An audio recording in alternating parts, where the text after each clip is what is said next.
బెదిరించే కార్యక్రమం చేశాడు. ఓటమి భయం వచ్చినప్పుడు చంద్రబాబు నాయుడు గారు ఇలాంటి వేషాలన్నీ వేయటం అనేది కొత్త ఏమీ కాదు అనే విషయాన్ని ప్రజలు తెలుసుకోవాలని మనం చేస్తున్నాం. చిత్రం ఏంటంటే శ్రీదేవితో వెళ్ళాడు. ఎందుకంటే ఆమె పార్టీలో మా పార్టీలో గెలిచిన ఆయనకి ఓటేసింది, క్యాష్ కొట్టి తీసుకుంది. ఇప్పుడు ఆయన అమ్మటే తెలుగుదేశం ఊరేగింపులో తిరుగుతుంది అనుకో, అది వేరే విషయం. ఈయన వెళ్ళాడు. ఎవరైనా పవన్ కళ్యాణ్ పొత్తులు వాళ్ళందరూ రావాల్సిన అవసరం లేదు, ఎవరి పార్టీ వాళ్ళు వెళ్ళొచ్చు. కానీ ఈయన వెళ్ళిపోయాడు ఆయన అమ్మట. నాకు అర్థం కాల. బహుశా గుర్తింపు లేని రాజకీయ పార్టీ కదా ఏది పవన్ కళ్యాణ్ గారి జనసేనకు, దానికి గుర్తింపు లేదు, దానికి ఇంటర్వ్యూ దొరకదు. అందువల్ల చంద్రబాబు నాయుడు గారు చెంచగా వెళ్ళాడు. నేను అడుగుతా ఉన్నా, పవన్ కళ్యాణ్ గారు ఎందుకయ్యా మళ్ళీ నీ గ్లాసు గుర్తు ఆ సైకిల్తోనే పోటీ చేయలేదు, ఎందుకు వచ్చిన కూడా ఇదంతా విలీనం చేసాయి, కొట్టాయి దెబ్బ ఏమైంది, కొద్దిగా క్యాష్ కొద్దిగా ఎక్కువ అడుగు సరిపోద్ది, ఏమో దానిలో మేము విలీనం చేస్తామండి, సైకిల్ గుర్తు మీద మేము పోటీ చేస్తాం, కాస్త కొద్దిగా ఇంకొద్దిగా ప్యాకేజీ పెంచండి అని అడుగు.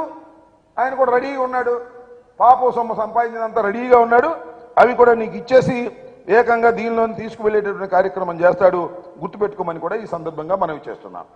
చంద్రబాబు నాయుడు గారు చాలా దుర్మార్గమైన రాజకీయాలు చేయటంలో నిష్ణాతుడు. చెప్పిన మాట చెప్పుకోకుండా మోసం చేసే కార్యక్రమాలు చేస్తున్నాడు. విచ్చలవిడిగా దానికి తోడు తానా తందానా అనే పత్రికలు బయలుదేరాయి. అవి చూస్తే ఒకవేళ నిజంగా ఎప్పుడన్నా నేను పని పెద్దలు చదువుతుంటా పైన హెడ్డింగ్లు, ఎవరు చూడమాక నాకు చూస్తే ఎట్లా ఉంటుందంటే చంద్రబాబు నాయుడు వచ్చేసి అధికారంలో కూర్చున్నట్టే ఉంటుంది. ఆ ఈనాడు ఒకటి ఆంధ్రజ్యోతి ఒకటి రాస్తుంటే అయిపోయింది వైఎస్ఆర్ కాంగ్రెస్ పార్టీ పని, తెలుగుదేశం అధికారంలోకి వచ్చేసింది అనేటువంటి పిచ్చిరాతలు రాస్తున్నారు, అభూత కల్పనలు రాస్తున్నారు.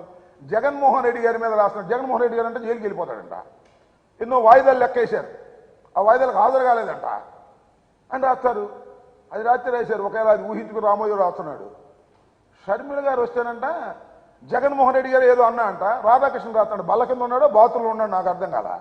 ఎందుకంటే ఈ పిచ్చి మీకు, మీరు ఎన్ని చేసినా ఎన్ని దుష్టాగ పన్నాగాలు చేసినా తిరిగి మళ్ళా ఈ రాష్ట్రంలో వైఎస్ జగన్మోహన్ రెడ్డి ముఖ్యమంత్రి.